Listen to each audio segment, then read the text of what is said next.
riset gitu Iya. kan. Nah, riset-riset dari dalam dan luar negeri, Abah pasti banyak banget tentang ayah.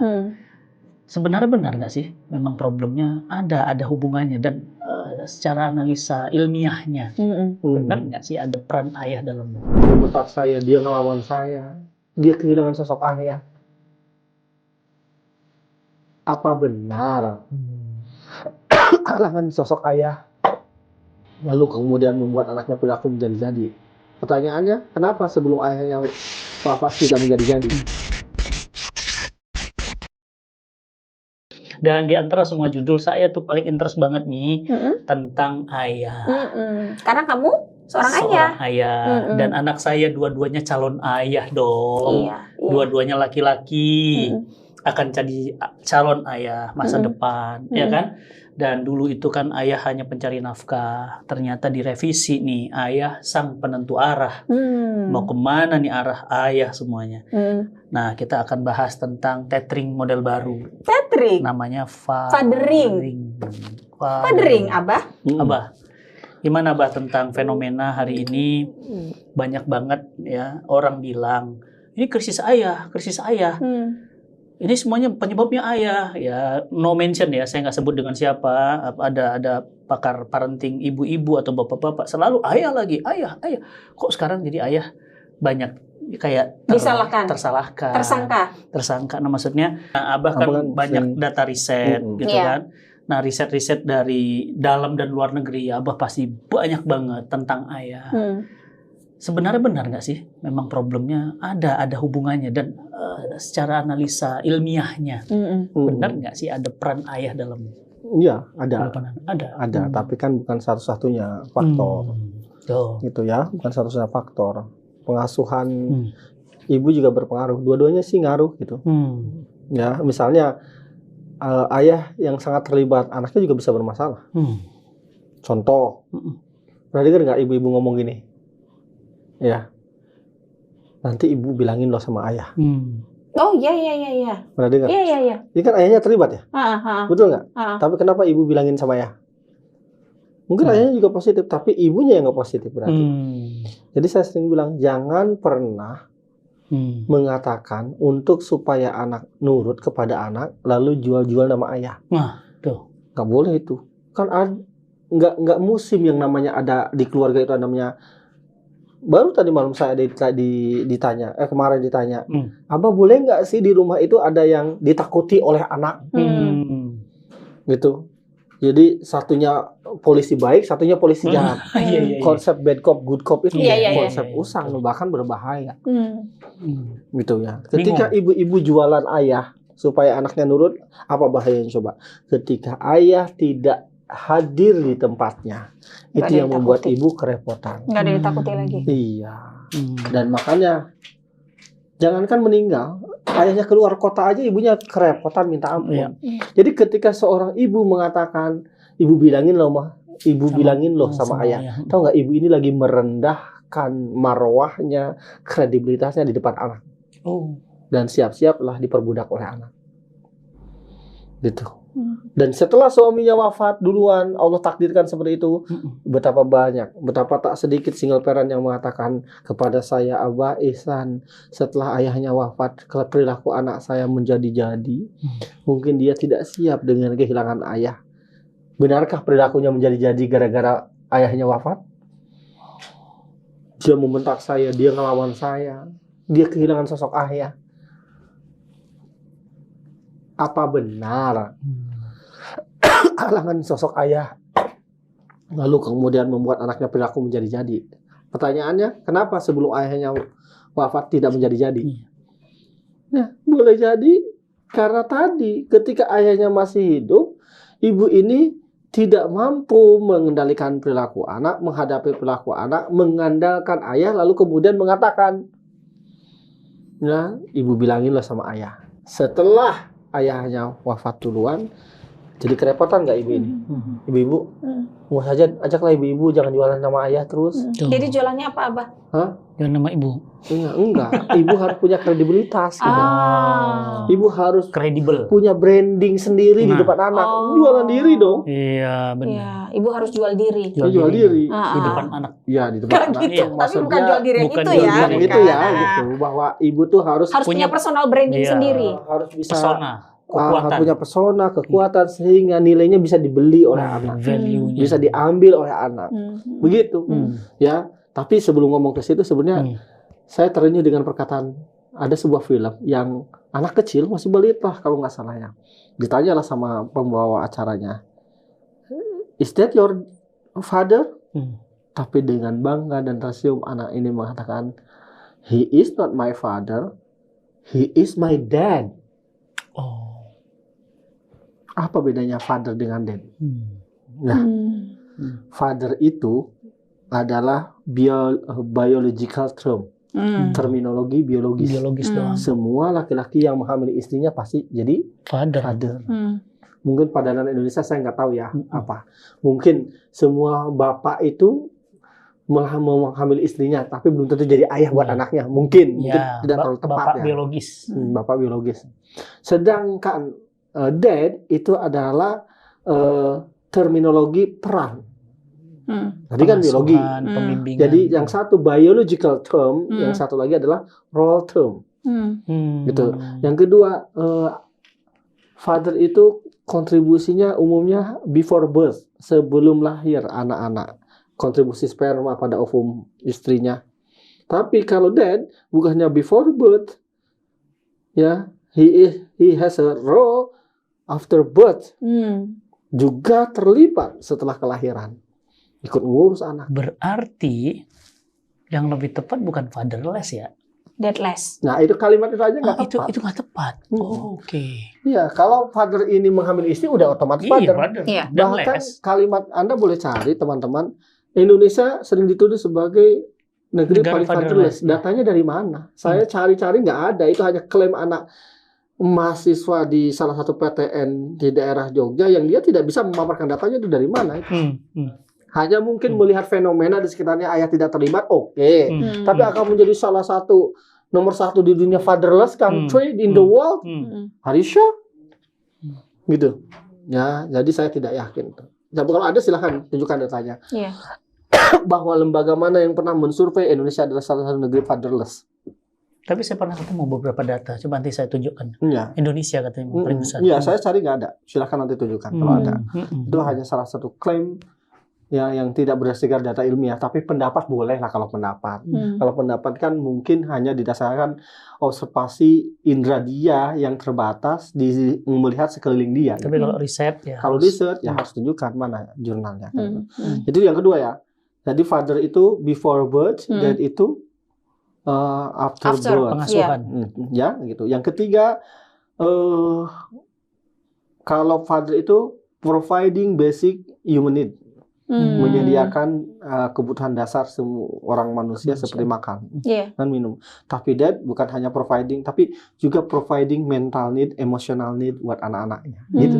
Jadi kalau seorang bapak main sama anaknya, berarti ayah juga tuh. Ngobrol sama anak, main sama anak. Berarti istilah sugar daddy nggak tepat dong, sugar father harusnya. Bisa tepat. Bisa tepat Karena karena dia dia menggantikan fungsi. Ya, si daddy-nya nggak ngasih itu, dia cuma ngasih permen doang. Tapi kan ngasih perhatian. Kasih sayangnya itu. Itu dia. Gitu. Bisa jadi tepat. Iya. Nah, dari gitu. sisi itu ya. Dari sisi itunya ya. Iya.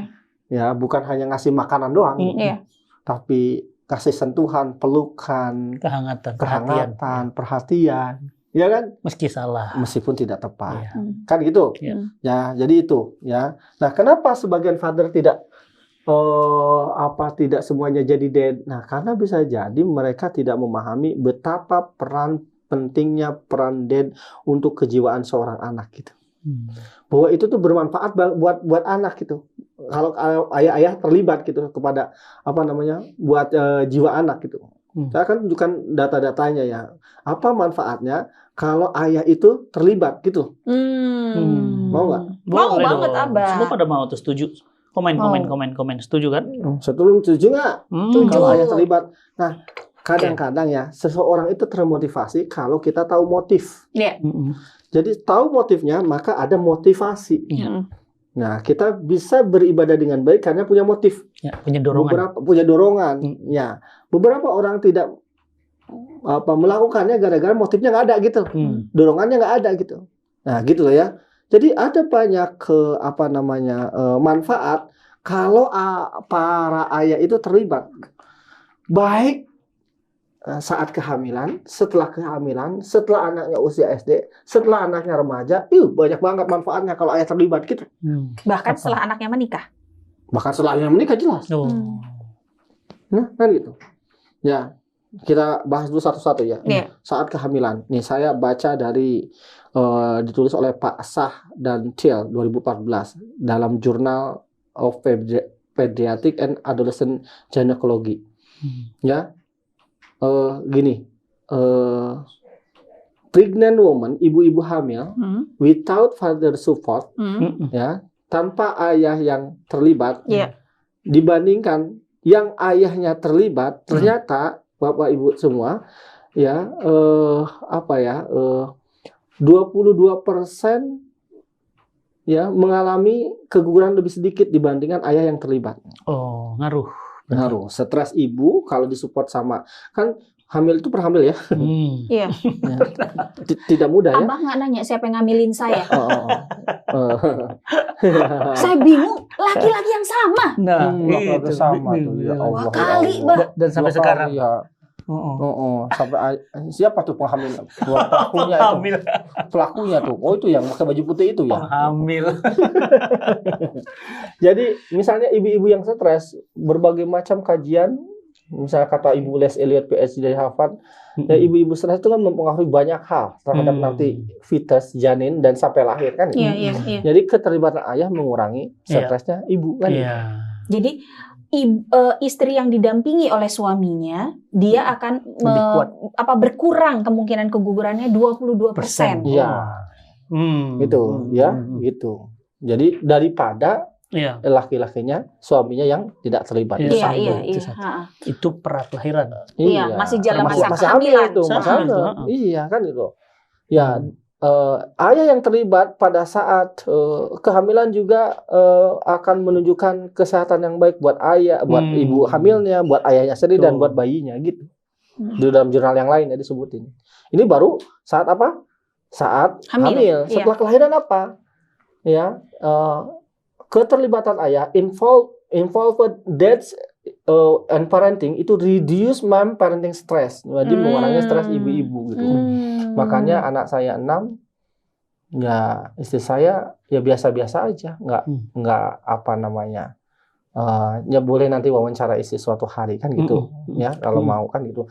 Jadi kenapa begini teman-teman, ibu pada saat baru melahirkan, fase nifas, boleh sholat nggak? Enggak. Artinya apa? Sholat aja nggak boleh, apalagi nyuci piring. Ya, apalagi mengerjakan pekerjaan-pekerjaan berat. Gitu ya, istri kalian digituin ya. Istri. Iya. Ini dia nyuci piring, dia nyetrika, dia ngambil air, yang nyebokin anak. Dan dia yang begadang ketika anaknya bangun. Iya. Wah itu. Ya, kita juga capek saya masih ingat ketika anak pertama saya itu termasuk yang paling rewel, susah tidur, apalagi dia pernah penyakit waktu itu di kepalanya borok-borok gitu kan, jadi sakit mungkin ya, bisul-bisul gitu kan. Jadi saya capek banget siang udah kerja, tapi malam-malam bangun. Ya, lalu kalau saya nyuruh istri terus, emang istri juga nggak capek apa kan itu? Jadi akhirnya bergantian lah, menggendong itu. Dan bahkan saya sekarang merindukan ketika anak saya pertama sekarang 22 tahun ketika digendong itu saya masih ingat banget.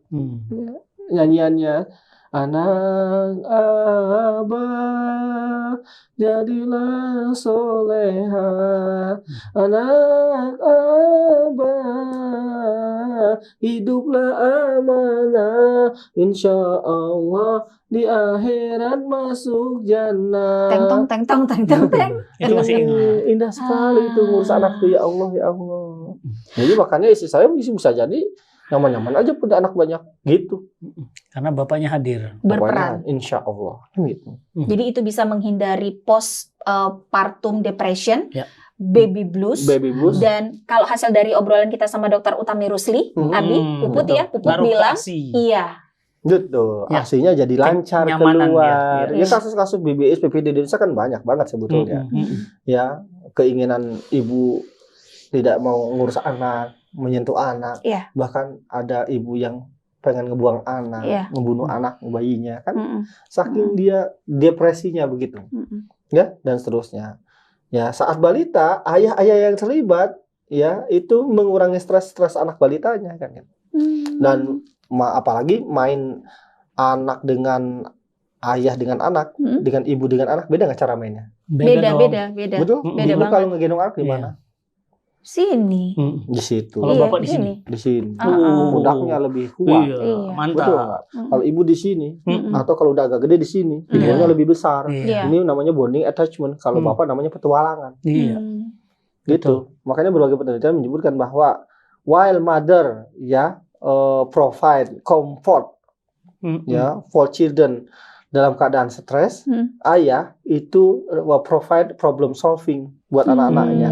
Jadi umumnya nih anak kalau lagi stres datang ke ibunya. Iya. Asal syaratnya satu, hubungannya dekat ya dengan ayah apa dengan ibu. Iya. Coba ini kalau lagi stres kita datang ke siapa? Ke emak. Emak, ke ibu. Tapi kalau lagi kesulitan yang berkaitan dengan problem solving, Nggak ada duit. ya ke bapak. Alif telepon saya tuh. Iya, bukan ke emak kan? Tapi kalau Dia ada tuh emaknya nggak ada duitnya. Emaknya suruh minta sama bapaknya.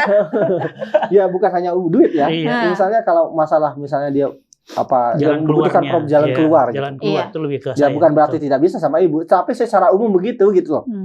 Ya, nggak bisa juga anak ada tertekan cerita sama ayat, tapi secara umum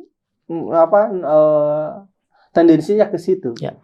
Karena sifat feminitas dan maskulinitas itu berbeda. Beda. Iya. Ya, makanya sejak dalam kandungan gitu. Ya, seperti itu.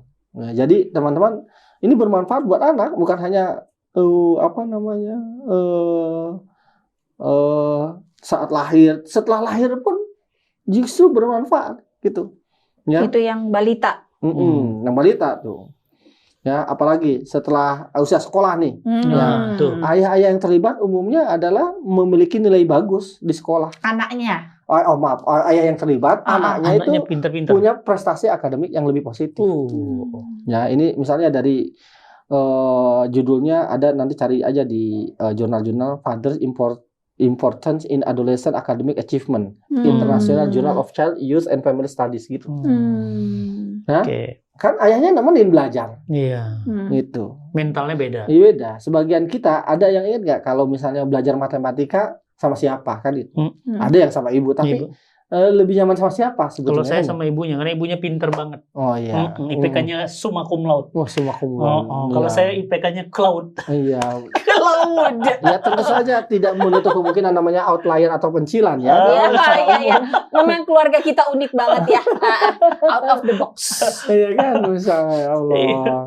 Ya. Iya. Ngomong-ngomong ada yang endorse istrinya nih ya, Masya Allah. Tapi prestasi belajar yang dimaksud dalam studi ilmiah ini apakah memang terkait dengan nilai, Abah, atau sebetulnya ada nilai-nilai kualitatif lain gitu, bukan kalau kualitatif jelas. Ini kan kita lagi ngomongin kuantitatif. Kuantitatif aja udah bagus gitu kan. Apalagi kualitatif. Kualitatif itu ngajarin apa sih ayat tuh? Soal visi.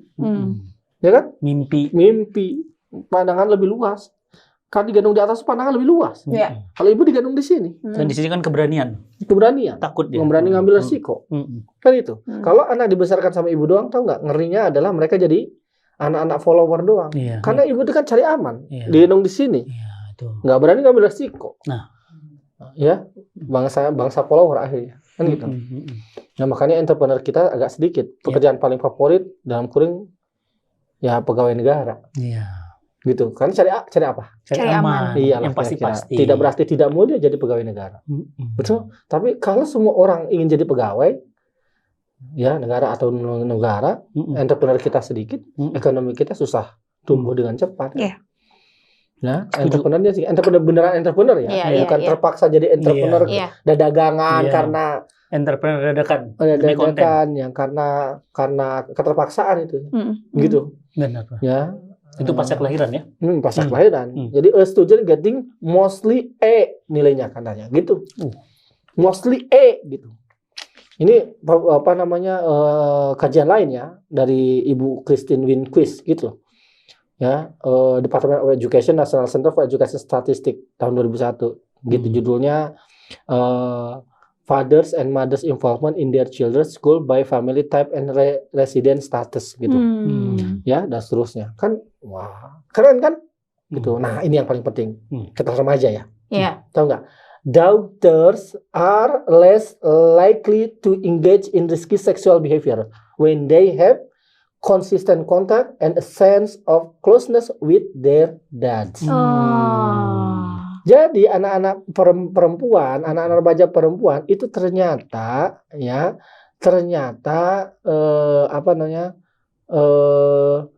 akan terhindar dari engage risky sexual behavior. Kalau kita mah zina gitu.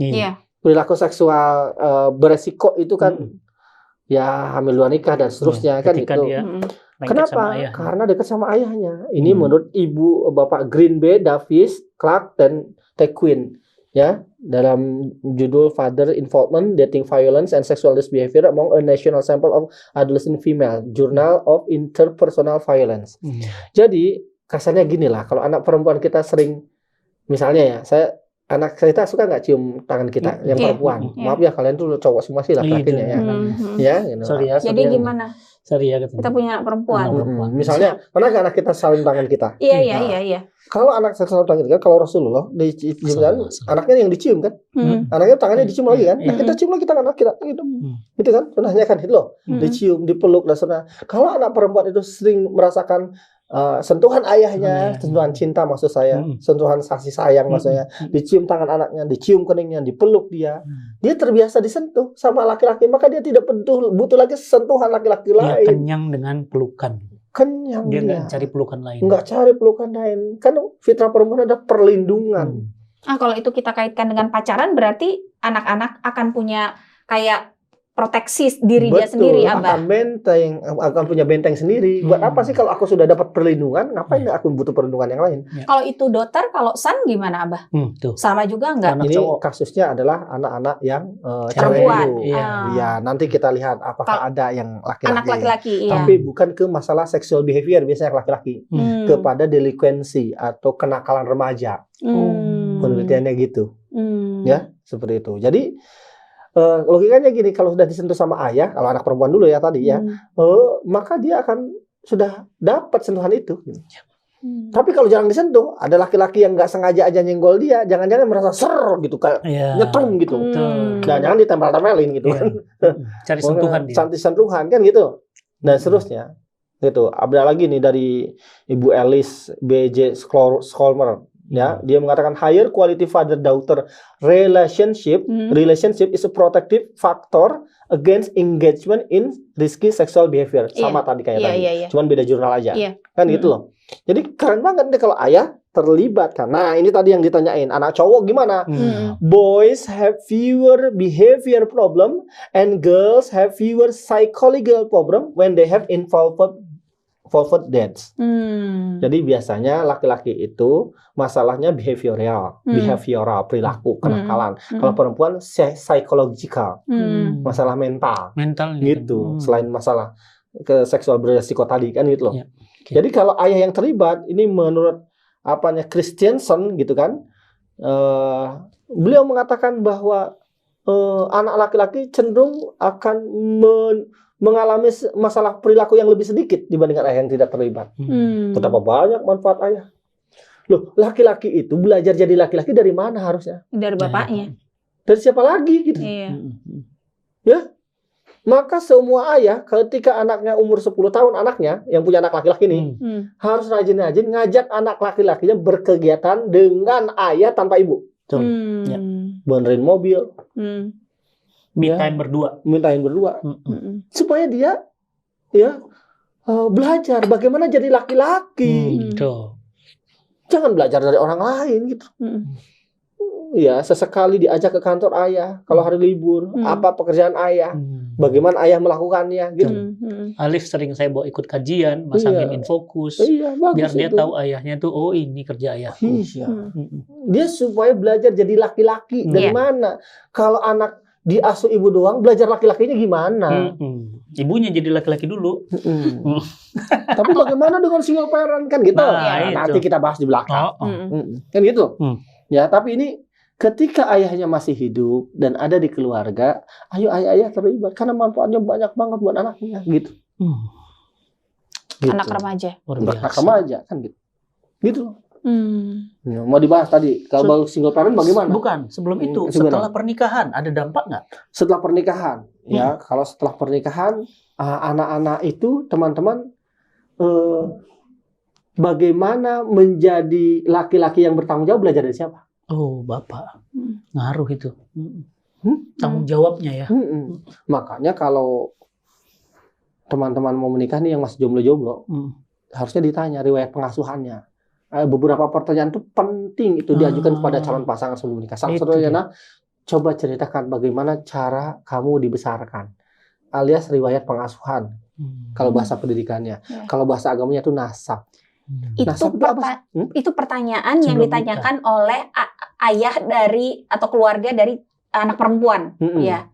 Tapi kalau kita nih, karena kami anaknya laki-laki dua-duanya, bertanya seperti itu kepada si anak perempuannya, calon istri anak kita juga harus ya kan? Harus sama. Contoh, jika anak perempuan ini misalnya tidak terlatih mandiri, bagaimana nanti jadi istri? Jadi pertanyaan pertama yang paling penting kalau Bapak Ibu, kalau teman-teman ta'aruf, kalau teman-teman berkenalan atau mencari pasangan adalah coba ceritakan di antara 5 pertanyaan ini, saya ceritakan satu aja ya. Coba ceritakan bagaimana cara kamu dibesarkan. Nah, pertanyaan ini turunannya panjang tuh. Dekat nggak sama ayah? Dekat nggak sama ibu? Kalau anak kita perempuan, misalnya kalau anak kita perempuan ya, dan tanya si laki-laki ini dekat nggak sama ayah? Dekat nggak sama ibu? Kalau dia dekat sama ibu, ya, dan dia mengidolakan ibunya, tahu nggak? Si laki-laki nanti punya ekspektasi karakter istrinya, kemampuan istrinya seperti ibunya. Dibanding-bandingin malah. Nah, emakku jago masak, kamu enggak. Kan alam bawah sadar. Iya. Apakah siap? Iya, emakku serba bisa, kamu si perempuan masak. Ini, benar. Kemudian dituntut punya ekspektasi seperti ibunya. Kan gitu. Iya. Ya sama, kalau kemudian anak kita laki-laki, lalu kemudian menikah dengan seorang perempuan, lalu si perempuan ini dekat sama bapaknya, dia akan membandingkan suaminya, ayahku ini, pelindungku, pahlawanku. Dulu bapakku semua dikasih begitu sama kamu pelit. Iya, itu yang negatif ya. Kalau yang positif kan lebih bagus kan itu. Iya. Ya, gitu. Misalnya ayahnya itu mengayomi, ayahnya itu misalnya memandirikan, mungkin dia akan menuntut gitu. Jadi riwayat pengasuhan itu penting, atau nasab itu penting. Nasab itu bukan dia Saripah atau Sayyid ya, atau darah biru, darah pink ya, bukan. Ya, darah pink. Emang darah pink? Oh, udah. Darah. Nah, gitu kan? Darah biru, ya darah biru turunan sultan atau sultanah ya. Raden Ayu Roro Jonggrang bukan dari situ ya.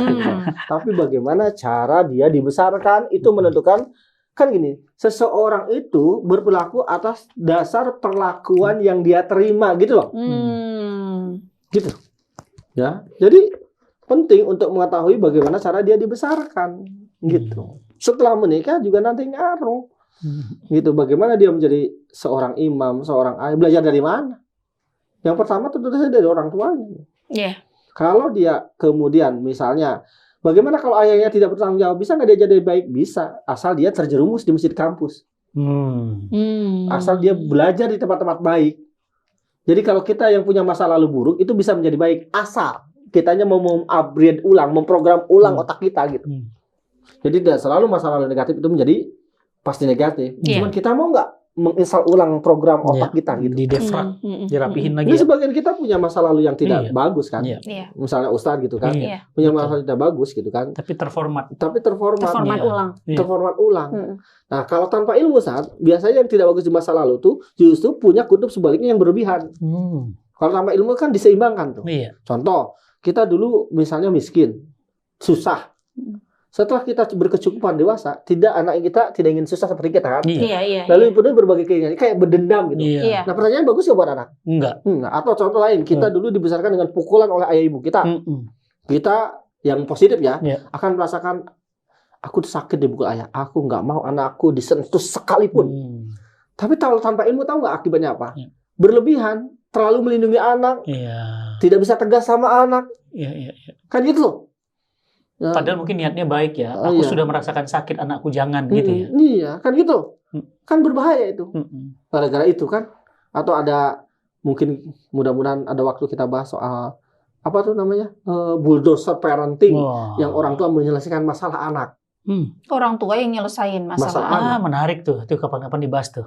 Siap-siap aja. Ya, gitu. Jadi orang tua yang malah turun tangan semua di sekolah, datangin dosennya. Datangin gurunya. Kuliah atau apa? Iya. Saya tuh dosen-dosen di Bandung banyak banget. Bahkan di sini aja ada di Jakarta di kampus terkenal PTN ada grup WhatsApp orang tua mahasiswa. Udah segede itu masih didatang. Ada coba teman-teman komentar ada nggak di sini yang merasakan punya grup orang tua mahasiswa? Bayangin grup WhatsApp orang tua mahasiswa isinya UTS-nya gimana anak kita, UAS-nya gimana anak kita. Bahkan ada yang berani datangin dosennya, WA dosennya, tolonglah anak saya jangan susah-susah biar cepat lulus, jangan dipersulit anak saya. Nantilah dibahas itu ya. Yang kita kesini dulu bahwa penting untuk kemudian kita ya masa lalu itu gimana caranya diperbaiki gitu. Kalau masa lalu kita buruk ya, lalu kita misalnya dendam dalam positif. Ya, caranya bukan hanya dengan memperlakukan anak dengan kutub sebaliknya, tapi berdasarkan argumen pengetahuan nggak yang baik, bukan hanya sekedar dendam masa lalu, gitu. Nah, Abah, kalau single parent gimana? Oke, kalau single parent bagaimana? Tadi kan kita ngomong keterlibatan ayah bagus, betul? Iya.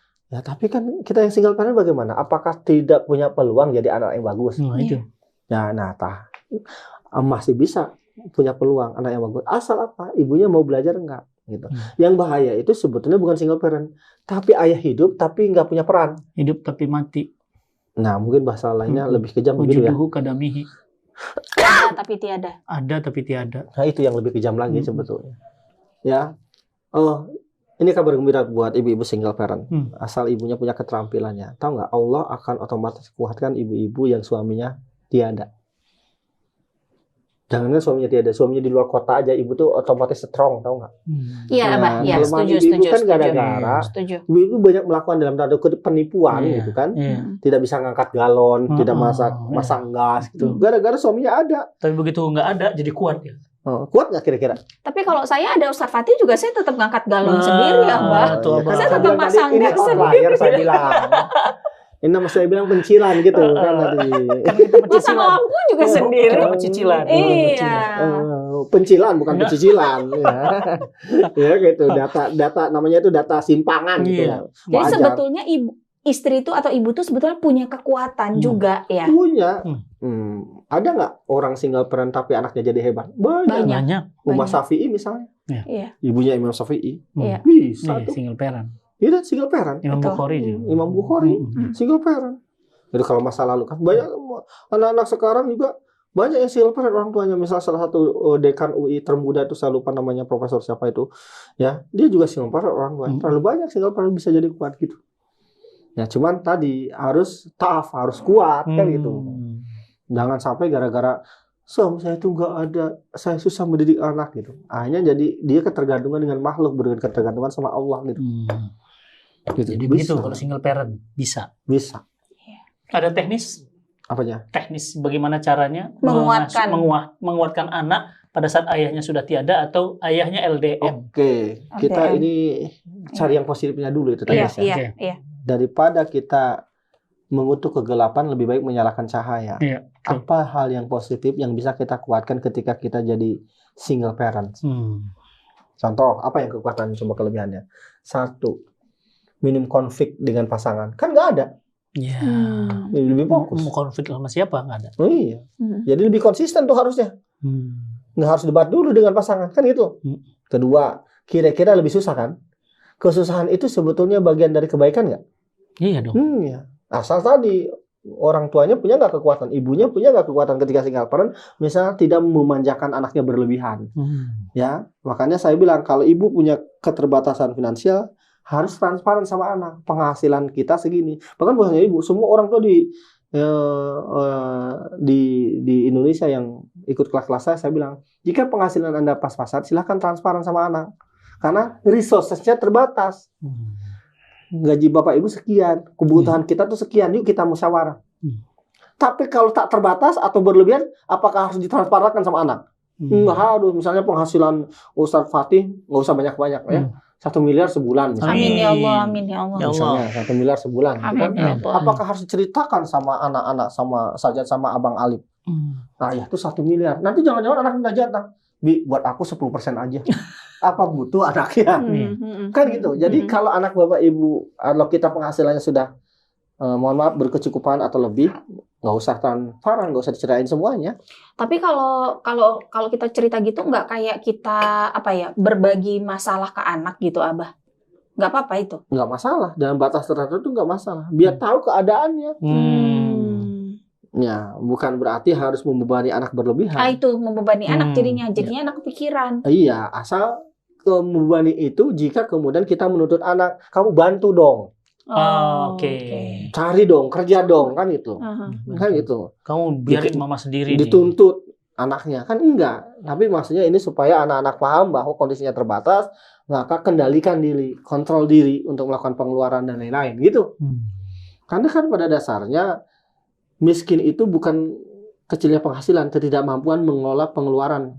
Orang yang tidak merasa cukup, gaji 2 juta, nyicil motor 1, nyicil panci anti lengket, kan miskin. Tapi gaji 20 juta, tetap juga bisa miskin kalau dia merasa kurang terus. Apa sih miskin itu? Hakikatnya yang merasa kurang terus, gaji 20 juta. Nggak akan pernah cukup. Iya, nyicil rumah tipe 90, luas tanah 200, di Bandung harganya 900 juta, DP 30%, bunga 7,2%, fix 2 tahun normal 8 juta. Ya Allah, betul. Hari Senin harga naik. Iya, mobilnya Bujero, cicilan 8 juta. Mobil Bujero. Jadi 16 juta kan? Anak 3, sekolah di SD Islam Al-Mahali, PP 1 juta, tinggal 1 juta tah. Kerudungnya udah tuh sesa-sesa lagi. Kerudungnya merek sesa-sesa, kayaknya terbuat dari kulit semut, harganya 2 juta soalnya ya. Oh ya Allah. Kulit semut. Saking susah cari bahan guys gitu loh. Jadi ngutang nggak tuh gaji 20 juta? Iya. Bisa ngutang. Itu kan gara-gara itu. Jadi bukan karena miskin itu bukan karena secara umum, ya ada berbagai macam kategori miskin ya. Tapi maksudnya secara umum adalah jadi orang kaya itu bisa miskin sebetulnya. Orang berpenghasilan besar itu bisa miskin. Mindset. Jika merasa kurang. Ya, jadi gitu. Orang yang gaji 5 juta bisa jadi kaya. Gitu. Jadi artinya single parent itu nggak jadi kiamat ya Bi ya. Nah, itu kalimat yang bagus. The world is not over. It's not the end of the world. Bagus banget Inggrisnya. You know? No. I can speak bahasa. Bahasa Medan. Ya, kan gitu. Iya. Ya, jadi bisa, belum sangat bisa. Jadi keterlibatan seorang ayah secara aktif pada semua jenjang usia anak tuh ternyata efeknya nggak ada yang failed. Dan menakjubkannya di dalam Quran justru obrolan ayah dengan anak lebih banyak daripada ibu dengan anaknya. Amazing kan Al-Quran kita. Dahsyat ya, amazing Quran. Allah. Kemudian juga setelah itu obrolannya itu selalu obrolan dari mulai sederhana sampai yang kompleks. Amazing Quran Bapak kita. dengan ibu. Bukan ibu dengan anak. Bapak dengan anak laki-laki. Ibu sama anak justru jarang diceritakan. Sementara hari ini orang mengopinikan ibu sama anak, Quran geret bapak. Yang ngajarin sholat di surat Luqman siapa? Ayah. Yang ngajarin akhlak di surat Luqman ayah. Yang ngajarin akidah di surat Luqman ayah. Ngomong-ngomong Luqman laki-laki apa perempuan? Ayo Umu. Laki-laki. Lukman Saraswati. Kalau perempuan namanya nggak usah Saraswatinya, Lukmania aja. Lukmania, iya. Itu Lukmini kan. Nah, jadi dia berubah kan, dia bisa jadi ibu kan itu. Ya, jadi mohonlah para ayah, ini manfaatnya banyak. Ya, dan saya punya data, alhamdulillah sih makin kesini ayah itu makin aware, iya bahwa ayah itu penting. Ya, ini saya punya data misalnya di kelas-kelas pelatihan saya dulu tahun 2002 laki-laki itu keterlibatan dalam kelas-kelas parenting saya itu cuma 26%. Tapi 2024 kemarin laki-laki mulai meningkat menjadi 38%. Alhamdulillah. Ada kenaikan, selamat para ayah. Iya. Keren banget, pertahankan, tingkatin. Saya keliling 34 provinsi, 150 kota Indonesia, tapi itu terjadi hanya di kota. Kalau di kampung-kampung atau di daerah, maaf, itu nggak sampai 10%. Masih. Keterlibatan ayah itu. Ya, karena budaya. Seiring perkembangan informasi. Jadi sebetulnya ibu-ibu yang suaminya belum terlibat, mohon maaf ya, jangan salahkan mereka berlebihan. Kenapa? Karena mereka dibesarkan bukan di ruang hampa. Mereka dibesarkan dalam konstruksi budaya yang bahwa urusan anak adalah urusan perempuan gitu. Iya. Kan banyak tuh ibu-ibu yang suka ngeluh sama saya. Suami saya nggak terlibat ngurus anak, suami saya gini, suami kasar, suami saya. Katanya wawancara nggak suami kalian, calon suami kalian sebelum nikah? Enggak. Jadi apa aja yang diomongin Marimar sebelum nikah gitu loh. Gitu. Malah nggak ngomong-ngomong. Langsung nikah gara-gara suaminya udah sudah gaji sekian. Iya. Jadi pegawai anu sebagai pegawai anu kan. Atau hanya jangan-jangan karena terjebak karena cinta. Ya kan? Iya. Makanya dalam agama kita kan ketika bicara menikah itu dasarnya bukan hub, bukan cinta, tapi sakinah atau ketenangan. Kalau hub itu ya kan bisa hilang. Secantik-cantiknya ungu saja ditinggali tiap hari, kumaha. Tapi saya setu apapun akan tetap ayu, Abah. Karena namanya ayu ya. Dan akan lestari terus, ayu lestari Abah. lagi. Makanya saya pilih, Mbak. Gimana caranya supaya Mau sampai peot kapanpun kayak manapun tetap ayu. lestari dia, Mbak. Ayu lestari kan. Lagi-lagi kita keluarga pencilan ya. Pencicilan. Ya, mudah-mudahan para ayah dengar. Dahsyat, Abah, nih tentang ayah ya. Mudah-mudahan didengar semua dan di-share ya. Dahsyat banget, alhamdulillah. Makasih ya, kamu dan tuh jangan lupa, ayah yang hebat buat anak-anak kita. Kita itu memang punya program untuk ayah dan juga untuk ibu dan untuk keluarga, Umroh Family Series bersama Abah Ihsan dan istrinya. Dan alhamdulillah juga anak-anaknya, saya juga dengan istri. Masya Allah, kita akan bahas di Umroh Family Series. Kita akan berangkat 19 Februari, dapatkan informasinya di sini, dan kita masuk ke Ramadan, awal Ramadan loh. Masya Allah ya, mudah-mudahan bisa bareng sama Abah Ihsan. Bismillah. Buka iftar bersama, ngobrol para ayah, kita buat nanti geng ayah Madinah. Geng ayah solihah. Jangan dong, geng ayah soli. Bismillah. Bismillah ya. Bah, makasih banyak. Insya Allah kita bahas lebih dalam lagi.